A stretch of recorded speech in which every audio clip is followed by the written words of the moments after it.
O Conselho Regional de Administração do Rio de Janeiro promoveu o primeiro debate cultural de Santo Antônio de Pádua. O evento foi realizado no Teatro Municipal Geraldo Tavares André, no centro do município, e contou com a apresentação da peça teatral O Mercador de Veneza, de William Shakespeare, e a palestra A Gestão das Organizações através das Artes, ministrada pelo presidente do CRA-RJ, administrador Wagner Siqueira. A repórter Kátia Biaia esteve no local e conversou com o coordenador do curso de administração da Faculdade Santo Antônio de Pádua, administrador Ilson Magalhães. Em 2012, o CRA-RJ esteve aqui para fazer um encádio junto aos alunos da FASAP e hoje ele retorna para fazer um debate cultural. Como é que fica o aluno após esse tipo de encontro, com a vinda do Conselho ao município, especificamente à faculdade, para realizar esse trabalho? Qual a importância disso? Eu acredito que seja de grande valia para os alunos, né? Justamente pelo fato de que eles se sentem altamente motivados com a presença de profissionais vindos de cidades, das grandes cidades, né? Da cidade igual o Rio de Janeiro, onde você tem muito mais oportunidades, muito mais perspectivas, e eles se sentem muito motivados nesse sentido, de que eles conseguem conseguem agregar um pouco mais de conhecimento, agregar um pouco mais de experiência, vivenciam, né, as situações de extrema competitividade que acontecem nas grandes cidades.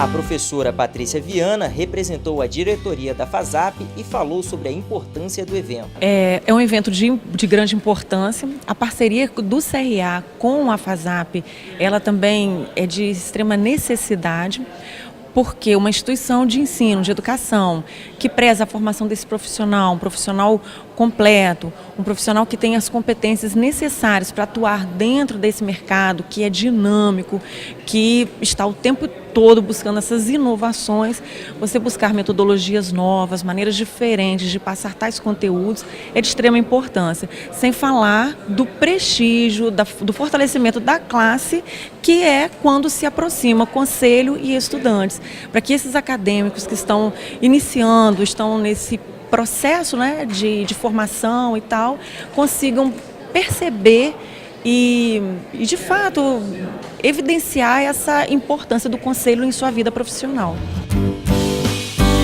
Confira agora o evento completo. Boa noite a todos os presentes.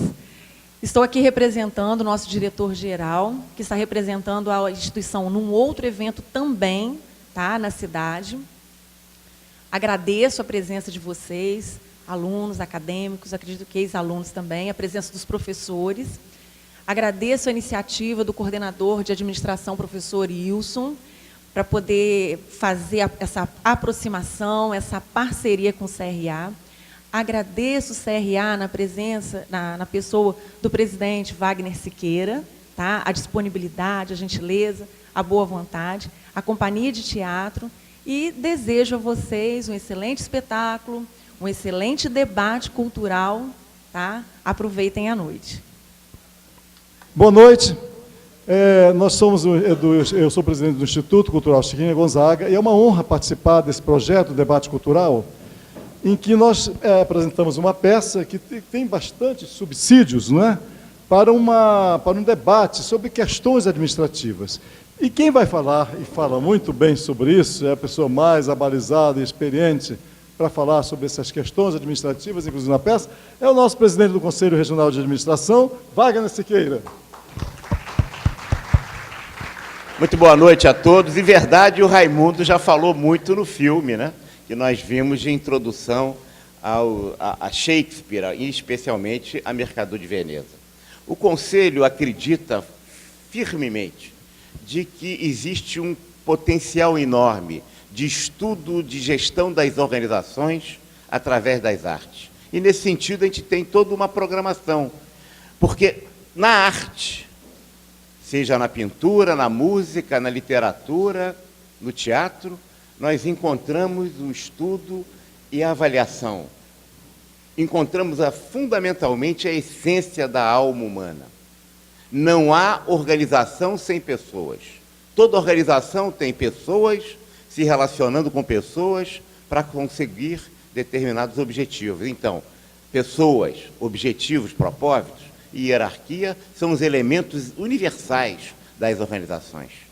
O estudo, portanto, a essência, como não há organização sem pessoas, conhecer as pessoas, como elas se relacionam, nos seus dramas e realizações, nas suas felicidades e sofrimentos, nos seus momentos tristes e alegres, faz parte, fundamentalmente, do ato do gestor.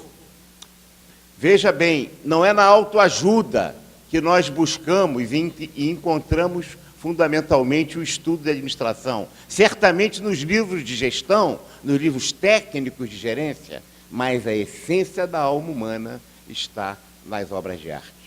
Shakespeare, 12 Homens em uma Sentença, Galileu Galilei, de Bertold Brecht, tudo isso incentiva ao profissional de administração. E quando ele vai ao teatro, vai ao cinema, lê um livro, lê um clássico, lê uma literatura, um livro atual, ele reflita naquele enredo, naquele episódio, nos diálogos e dramas que circunscrevem aquela obra de arte. Estão sempre lá o estudo da alma humana, do ser humano e, portanto, elemento essencial da organização, elemento básico para o estudo e a aplicação e a capacidade diagnóstica e de ação do administrador. Próxima. É preciso que se compreenda bem que Shakespeare escreveu esse texto há 4 séculos atrás. E o primeiro conceito que nos vem logo é: a natureza humana é permanente e universal. O homem há 400 anos, tão bem descrito por Shakespeare, né? Como nos lembra Levi Strauss. A natureza do homem, o grego ou o romano, há 100 anos, 300, 500, 1000 anos atrás e hoje, no tempo e no espaço, as circunstâncias mudam, mas a essência da natureza humana é a mesma. Os dramas, os diálogos, os debates, cada frase, cada texto desta obra que tem 5 horas e que foi reduzida aqui pelo Instituto Chiquinha Gonzaga, pela Eva, que está aqui presente, e pelo Raimundo, para 1 hora. É um repositório permanente de reflexões sobre o ser humano, nos seus dramas, realizações, nas suas dificuldades e sofrimentos. Mas é preciso que se compreenda que Shakespeare vivia um momento muito especial, que tem reflexos hoje também. Ele vivia, não é, na formação do capitalismo primitivo, com as grandes navegações, com a exploração econômica globalizada, que veio redundar hoje na sociedade de mercado.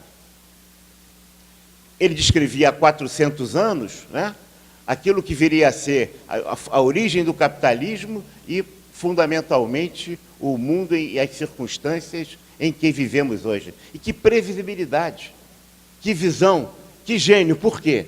Porque analisava, fundamentalmente, a essência do ser humano. Ele vivia também num momento de absoluto totalitarismo religioso. Não é à toa que estava aqui bem presente a Inquisição. Será que esse totalitarismo religioso que nós identificamos aqui no período de Shakespeare, final do século XVI, começo do século XVII, né, é diferente do que é hoje? Ou esse totalitarismo religioso que nós assistimos em muitas circunstâncias, em todo o mundo, não se faz presente, fortemente, influenciando o agir e o reagir das pessoas, a leitura e a compreensão, a ação das pessoas na organização. E lembrem, não há atividade humana hoje que não esteja realizado por uma organização. E é a organização, o locus, o espaço próprio, efetivamente, de preocupação e de ação do administrador. Vivia, portanto, também no momento do início da globalização, com as grandes viagens, as grandes conquistas, a Companhia das Índias Ocidentais, a Companhia das Índias Orientais, enfim, todo um processo de globalização que veio redundar hoje na sociedade de consumo e de crédito. Próxima. Eu botei água. Levar a água, não, está aqui. Ortega y Gasset nos lembra do homem em suas circunstâncias. É verdade. Quer dizer, a essência do homem é a mesma, as circunstâncias mudam e nós estamos levados por essas circunstâncias. E a que ponto podemos também influir e transformar essas circunstâncias? A ideologia dominante, claramente na construção do momento histórico, na empresa, na organização. A gente fica muito preocupado, às vezes, na organização, identificar o 2 com 2 são 4, e é verdade. Mas as organizações não são lógicas como os computadores. As organizações são psicológicas. Nem sempre o mais racional, o mais lógico, aquilo que a gente tem como verdade, que nos é ensinado em sala de aula, como uma verdade técnica, é o melhor para a organização. Depende do nosso diagnóstico, depende da dose do remédio, porque o remédio pode se transformar também em veneno. É uma questão de dose. Porque se houvesse soluções certas em administração, em organização, bastava reunir os luminares da administração em cada área, problema A, solução A linha, problema X, solução X linha. Botava-se isso no computador, botava o computador para dirigir a empresa. Quando a empresa fosse à falência, demitia o computador, não precisava demitir o gerente incompetente. Mas, em verdade, não há solucionática. Há a capacidade do administrador de identificar o problema para ser resolvido para aquela específica organização. Não há doenças, há doentes. Cada organização é uma tipicidade e singular. Claro, problemas que se repetem igualmente em muitos locais vão definir aquilo que nós estamos chamando da doença organizacional, também em relação... Agora, a gente achar que vai ter a solução da técnica e aplicar aquilo sem verificar o contexto em que aquilo se aplica, é desconhecer que as organizações são fundamentalmente constituídas com pessoas que têm invejas, que têm competições, que têm ambições, que têm ódios e amores, que têm felicidades e sofrimentos, que têm antagonismos e cooperação. Portanto, as soluções terão que ser ajustadas e adequadas àquelas circunstâncias em que nós estamos construindo. A força do preconceito também e da discriminação no mundo do trabalho e no universo da sociedade, que a todo momento perpassa nessa obra O Mercador de Veneza, de Shakespeare. Próxima.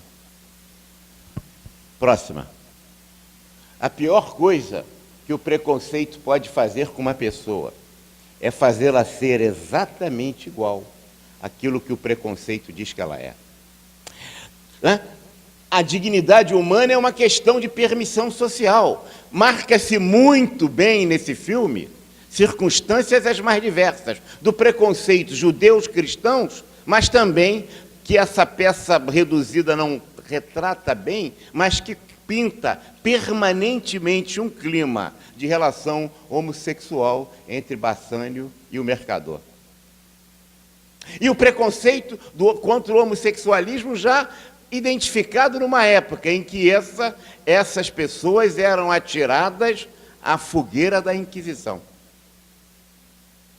Vejam que a genialidade desta obra retrata circunstâncias de realidade que nós vivemos exatamente hoje no mundo da sociedade em geral e, particularmente, no mundo do trabalho, nas organizações em que atuamos. Próxima. Diz lá, no começo da peça, diz o Graciano diz assim: há gente que é tida como sábia, apenas por não dizer nada. É engraçado, essa frase é absolutamente real aos tempos presentes. Os pseudos líderes, cujas promoções são feitas de pessoas que estão ausentes de corpo presente. Aquele que é o camaleão organizacional, que vai, à medida em que vai virando as circunstâncias, ele vai se ajustando. Ele é um diarista de convicções, uma revista de valores, e não aquele comprometido com a transformação da realidade. Ele está, para que lado que está ventando o vento, para que eu possa ficar do lado. Conhecem gente assim? Não. Na política, certamente. Na empresa em que vocês trabalham? Possivelmente. O pior é quando a gente conhece gente assim dentro da nossa própria família. Gente que diz assim, eu nunca me arrependi daquilo que não disse. E porque não disse nada, acaba promovido.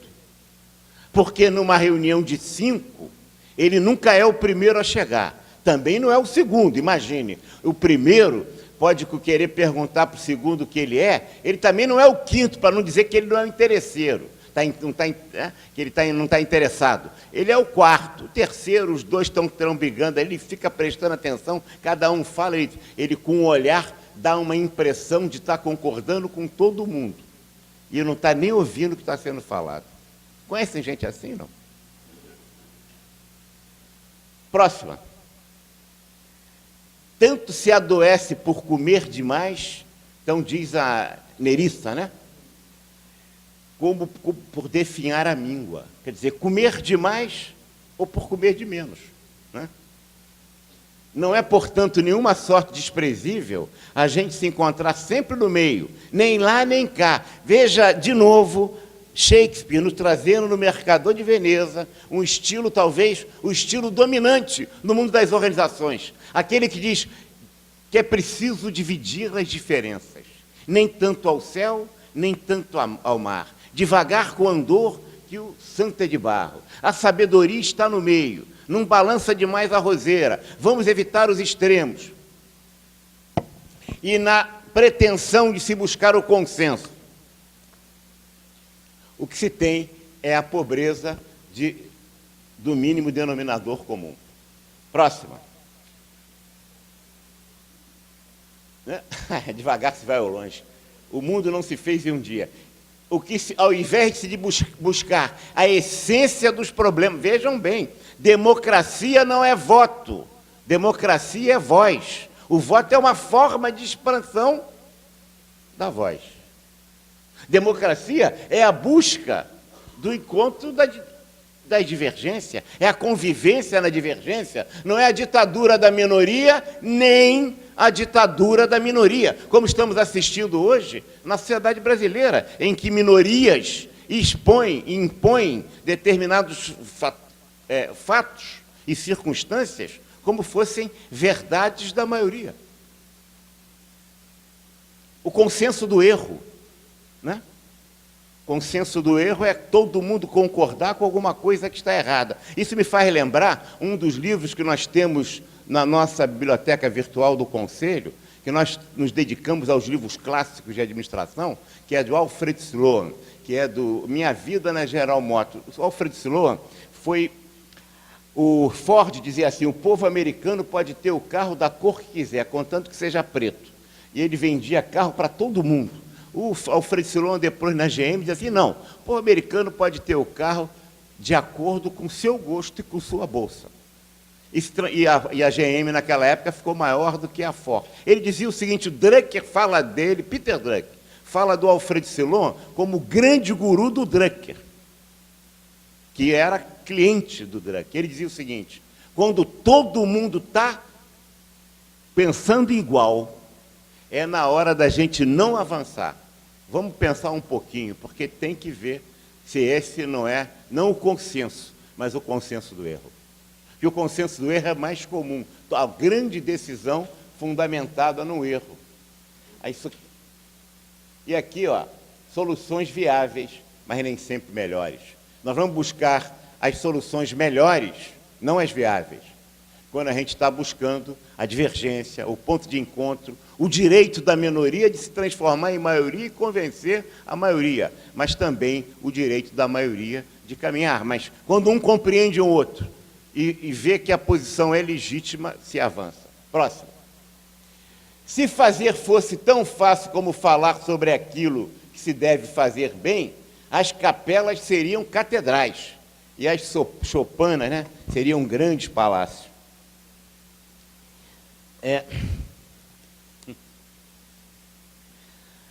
Quantas vezes a gente tem vivido isso nas últimas décadas nesse país, né? Se fala que vai fazer isso, faz aquilo, não faz, né? Melhores ainda seriam as sentenças. Eu não estou falando do Supremo aqui, o Shakespeare, quando falou isso, há 400 anos atrás, se fossem postas em prática. A inconsciência da defasagem é um principal força para a manutenção do status quo e da não mudança. Quando a gente tem a consciência entre intenção e ação, entre teoria e prática, entre a palavra e o gesto, entre o dizer e o fazer, entre aquilo que o professor Anísio Teixeira, um grande educador brasileiro, dizia entre os valores proclamados e os valores reais. Ah, não, vamos falar agora um professor americano dos livros a quem a gente está comprando hoje, Chris Arja, não, entre teoria esposada e teoria de uso. O nosso Anísio Teixeira já falou isso antes. Quando a gente tem essa consciência da defasagem, a gente tem o estímulo para a mudança. Se eu acho que eu já sou igual ao que eu quero ser, para que eu vou mudar?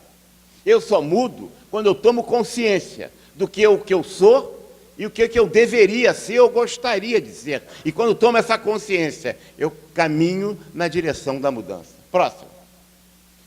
As organizações cheias de dadores de ideias, os factoides, né? Apenas para inglês ver, e certamente isso nasceu no Brasil, né? Para os ingleses verem, né? O que a gente não estava fazendo, depois tira o time. Factoides, né? As organizações são cheias de vendedores de ilusões e de fazedores de medo. Aqueles que não podem. Aliás, esse é um país engraçado, né? Aliás, isso não é da português, isso já é uma deformação do Brasil. No Brasil, pois sim é não, e pois não é sim. Isso é uma dificuldade com os portugueses. Eles não conseguem entender. Quando a gente fala lá em Portugal, pois sim, para eles é pois sim. E pois não é pois não. Para o brasileiro, não. Pois sim é não. E pois não é sim. Né? Os meninos sabem o que eu estou entendendo, né? Aliás, isso me faz lembrar, mais adiante aqui, pode passar. Isso me faz lembrar, né? Vou antecipar aqui uma transparência, que dizia o grande escritor, né, Antônio Vieira, certamente o maior escritor da língua portuguesa, que ele nos falava no sermão, que ele falava do não, né? Terrível essa palavra não. Antigamente, na época dele, o não era N-O-N, non, né? Era quando você lê o não pelo verso ou pelo anverso, ele é sempre não. Por mais que você doure o não, ele é sempre ferro. Por mais que você adocique o não, ele é sempre amargo. Por mais que você embeleze o não, ele é sempre feio. Né? Então, e a gente tem dificuldade de dizer não, e o gestor precisa aprender a dizer não. Mas o não, às vezes, a gente não consegue dizer por quê? Pela cegueira da arrogância. A arrogância daqueles que acham que já sabem tudo. Ah, sim, principalmente quando acham que estão estudando administração, lendo essas bobageiras de livro de autoajuda. Livro de autoajuda é para quem tem problema, tá bem, que vai lá o seu livrinho de autoajuda, não estou nada contra. Mas não pensa que está estudando administração quando está lendo o livro de autoajuda. Esses livrecos aí, tipo 7 hábitos do monge executivo, não tem um negócio desse? Essas coisas, essas bobageiras, que se traz isso sem nenhuma base de ciência, sem nenhuma de pesquisa, sem nenhuma base filosófica, doutrinária. Porque para lançar um produto médico importante no mundo, até no Brasil, você tem que ter testes sérios de laboratório. O cara em ciências sociais, professor, da área de ciências sociais, o cara lança tese e vende livros, como sem nenhuma base científica. E aquilo vira verdade. Depois se arrependem. Aquele sujeito lá do downscience, da reengenharia, aquela praga do martelo, do Hammer, né? Hein? Tá certo? Depois ele desdisse tudo o que disse, mas o que destruiu o mundo das empresas não está no gibi. Isso acontece a todo momento. E o pior é que a gente está ensinando autoajuda como ciência da administração. E estamos cada vez transformando repetidores de lugares comuns. Se o administrador não tiver capacidade de diagnosticar a sua realidade. A administração é a aplicação de conhecimento em ciências sociais.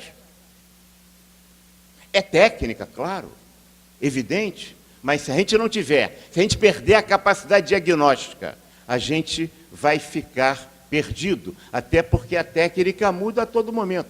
A gente não pode perder a capacidade de pensar a empresa em que estamos atuando, de percebê-la, diagnosticar, identificar suas forças e fraquezas e colocar a solução adequada àquela empresa, que pode servir para aquela, mas certamente pode não servir para outra.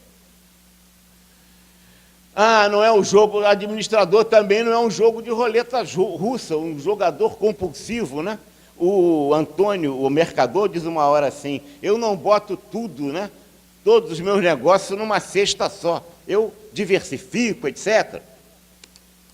Quando eu era estudante de administração, como vocês, já tem muito tempo, hein? Puxa, me formei em 70, estou velhinho, né? Hein? Então já tem tempo, né? Então, nos preparavam para ser empregados de estatais e de multinacional, que é o que tinha.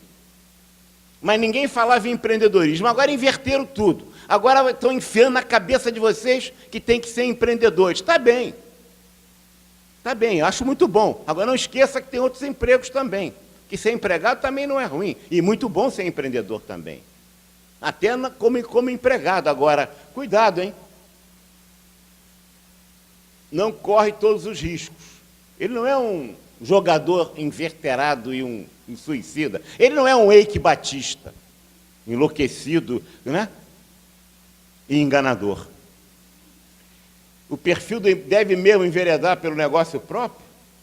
O bom músico não tem que ser um bom escritor. Eu não estou querendo falar aqui do Chico Buarque, não, hein? Não, senão ele vai cobrar a biografia da gente. Vai impedir que a gente escreva a biografia, né? Próxima. Ah, diz assim também a peça. Pegando alguns detalhes, a gente podia ficar horas aqui, já vou terminar. Enquanto o portão se fecha para um, já tem outro batendo a porta e nova oportunidade se abre. É isso. A cegueira da arrogância, como disse, da distração, da paixão. O fanático é a cegueira da paixão, ele só enxerga a luz da sua realidade. Aquele que está distraído é o que não consegue ver. E o arrogante também não consegue ver. Foco nas oportunidades, não nos problemas que não produzem resultados. Nós estamos sempre buscando solução de problemas, quando deveríamos estar cuidando do que é a diferença. Onde estão as oportunidades? A solução dos problemas vem a reboque. Às vezes, pela exploração das próprias oportunidades, os problemas morrem. Não esqueçamos, o que funciona está obsoleto. Pode ser sempre melhor feito, de uma maneira fácil, mais barata, com menos tempo, com mais racionalidade, com mais efetividade. Toda situação de liderança é transitória e perecível. Não precisa ser igual o nosso Vasco da Gama, que ficou estabilizado como vice e não tem jeito. Agora está na segunda divisão de vez. Agora não tem jeito. Não precisa, mas por que o time ganha um campeonato e vai para a segunda divisão? Depois tem que ganhar no tapetão para voltar. Porque toda situação toda situação de liderança é transitória. O sucesso é doce. A nata do leite que está em cima é que é a primeira que azeda. Quando a gente pensa que está na crista da onda, a gente relaxa. Quando relaxa a crítica, somos ultrapassados. Então, quem está por cima é que tem que criticar mais. O primeiro lugar tem que se criticar mesmo. Próxima. A concentração, portanto, é a chave dos resultados.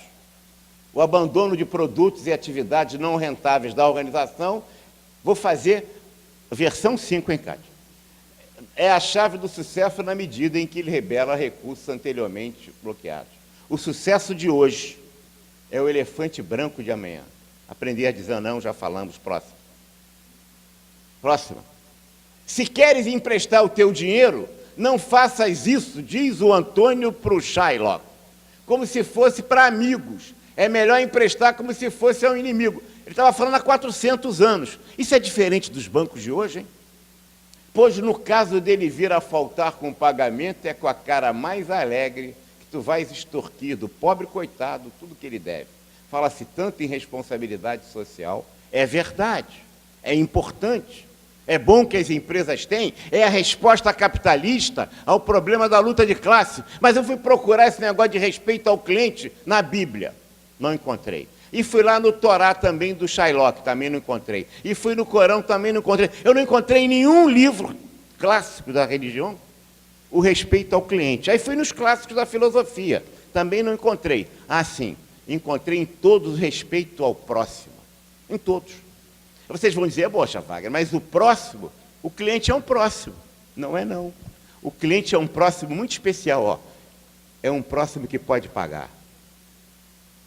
A ética, ela é universal e desinteressada.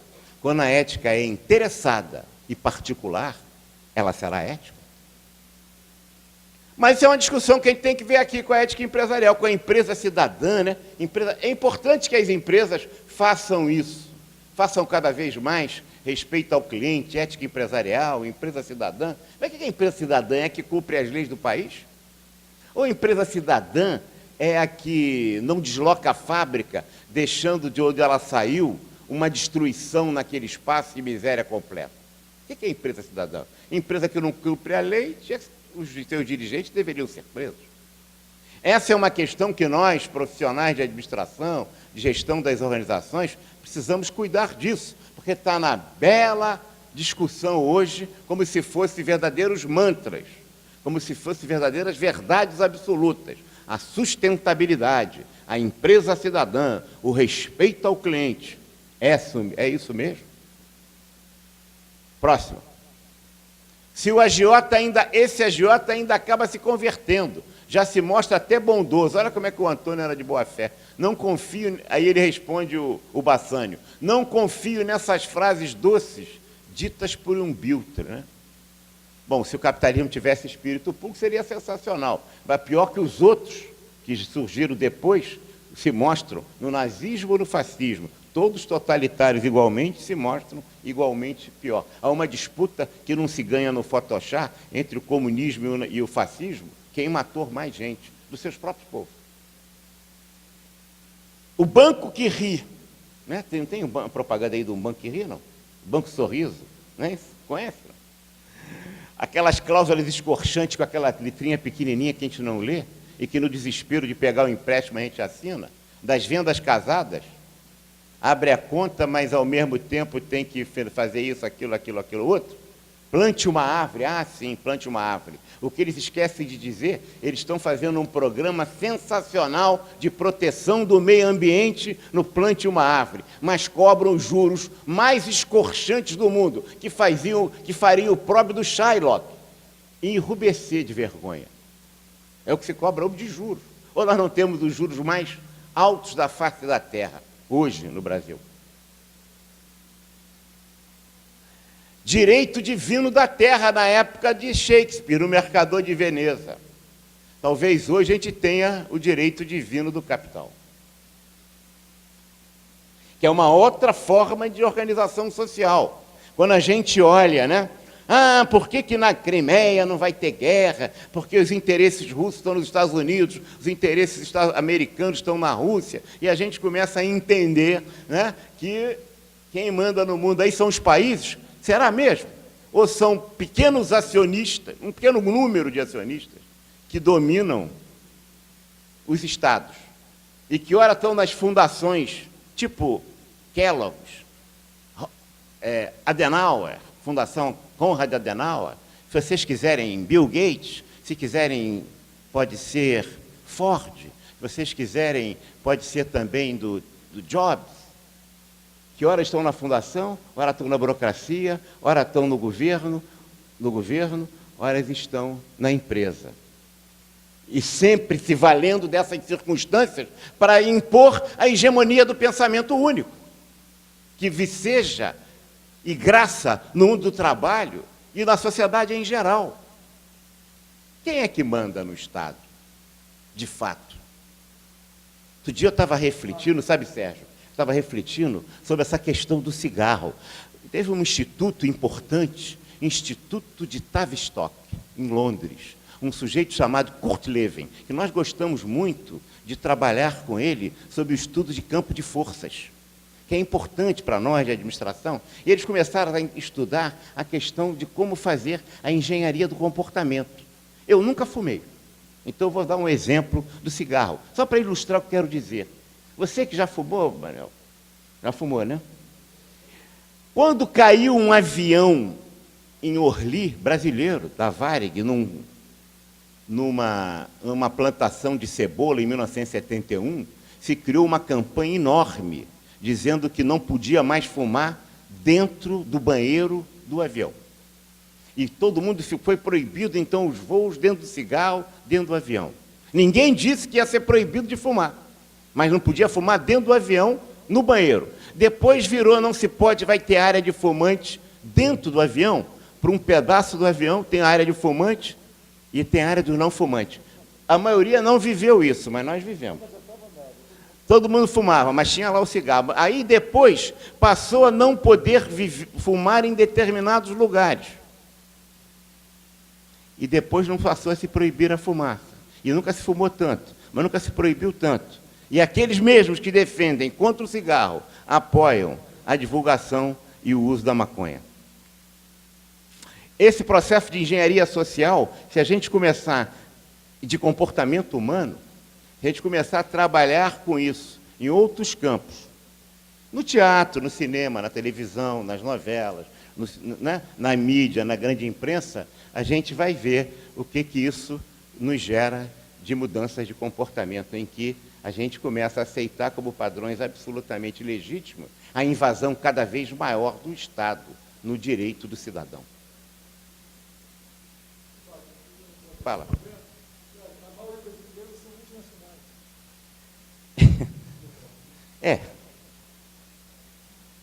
51 das 100 maiores empresas no mundo são maiores do que os estados. Né? Próxima. Se os ofícios altos cargos não fossem distribuídos de maneira corrupta e as honrarias só fossem conquistadas pelo mérito, quanta gente que hoje é comandada não passaria a comandar, hein? E aí a aristocracia, por isso que eu digo, saiu-se do direito divino da terra para direito divino do capital. Há pessoas, e esse processo que leva, a gente tem visto agora, até parcela grande do movimento sindical, combatendo o sistema do mérito, o que significa um retrocesso. Nada mais desigual do que tratar os desiguais igualmente. Próxima. A aparência externa, nos diz lá o Shylock, né? Muitas vezes não tem nenhum valor. Nos tribunais, não foi esse ainda não. Nos tribunais de justiça, quantas causas de corrupção e estrago morais não são apresentadas de forma elegante, feita por uma voz bonita que disfarça as evidências do mal. A corrupção tem sempre o corruptor e o corrompido. E quem se vale disso? Nós assistimos agora uma coisa interessante, né? Quem dava grana pegou 15, 20 anos de cadeia. Quem se beneficiou dessa grana pegou, até em agosto, estão soltos. Esse cara falou isso 400 anos atrás. Faz-se um julgamento, depois faz-se outro. E se anula tudo. Aparência e a essência. Se fosse pela aparência, o Bassano ia buscar certamente o cofre de ouro. Ele buscou pela essência o cofre de chumbo. A gente julga muito pela aparência e muito pouco pela essência. Sabe com quem está falando? O velho Roberto da Mata, né, nos carnavais, Malandros e Heróis, já tratava muito bem disso. Próxima. Agora sim, o Shylock. Ele sempre me humilhou, riu dos meus prejuízos, zombou dos meus lucros, escarneceu do meu povo, desanimou os meus amigos, encorajou os meus inimigos. De tudo isso por quê? Porque eu sou judeu? Ou porque eu sou negro? Ou porque eu sou mulher? Ou porque eu sou homossexual? Ou porque eu sou deficiente físico? Os judeus não têm olhos?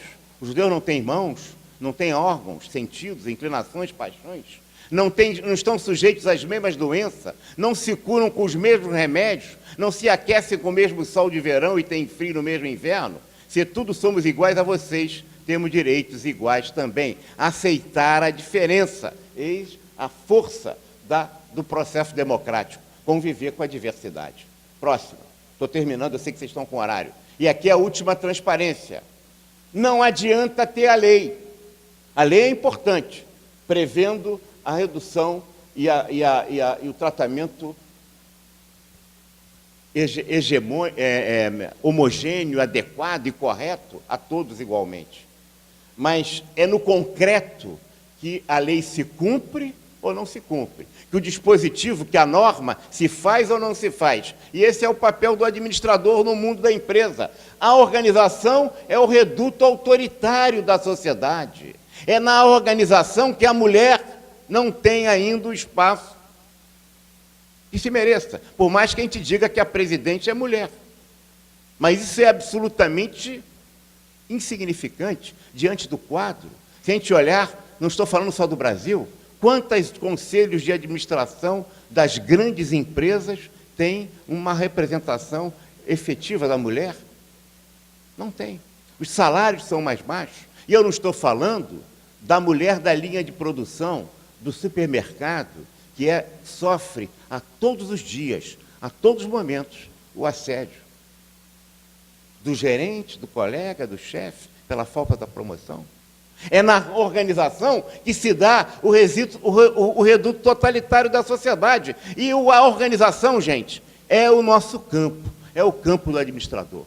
Nós temos um papel político. Não é o papel político partidário do governo do partido A ou do partido B, mas é o papel político do exercício da cidadania. E, encerrando, diria, ninguém exerce a cidadania sem exercer um papel político. Quando a gente se omite, ou que a gente participa em relação aos fatos que nos envolvem. É na organização que antes te pedia um retratinho para selecionar a pessoa, quer dizer, para discriminar, dizendo que ela não tinha boa aparência, e boa aparência porque ela era negra. Excluía aquela pessoa. Hoje não se pede mais um retratinho.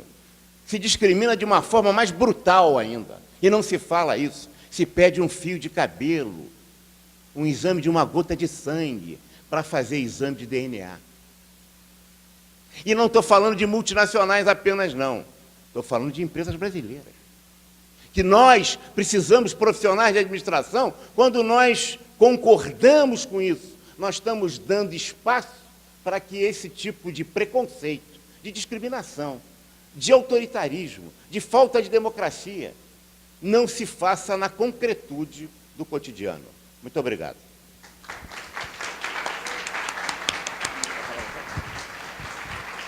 Bom, eu sei que vocês têm aí, não sei se ainda tem um tempinho, então estamos abertos às perguntas, alguma coisa que vocês queiram colocar, ou perguntar ao Wagner, ou mesmo a mim sobre a peça, mas principalmente questões administrativas.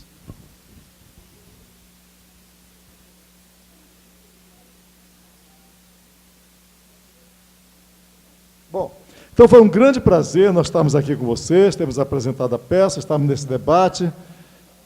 Ah, professora, desculpe, eu não. Professora, não, é só agradecer por estarmos aqui, agradecer a vocês, mas vou passar aqui para a professora. O nosso agradecimento à professora, professor, a todos aqui que colaboraram, o pessoal do teatro que colaborou para que nós estivéssemos aqui, né? Era por isso que eu queria pegar o microfone no último minutinho para a gente ir embora. Agradecer a presença de todos. A gente teve a oportunidade de ter teatro de qualidade, com atores diferenciados, com elenco de qualidade, dentro de Santo Antônio de Pádua. É possível, gente. É possível. Dentro do interior, a gente está tendo oportunidade como essa. Agradecer também a presença do professor Wagner, Rafael, Marta, todos os alunos. A gente estava até relembrando aqui, antes da palestra, 2012, cheguei para o Wagner, lá em Itaperuna, Wagner, sou coordenador do curso de administração em Santo Antônio de Pádua e gostaria da tua ajuda, gostaria do teu apoio para a gente levar encontros de administradores, para a gente levar o CRA dentro de Itaperuna. Isso é realidade. Estou te agradecendo publicamente agora, Wagner. Obrigado. Obrigado também pela parceria do Rafael, da Marta e de todos aqui envolvidos. Tá? Quero agradecer de coração. Agradecer também a vocês a presença, aos professores também, e dizer que em breve, a gente tem mais novidades. Tá, gente? Obrigado pela presença, uma boa noite para todos.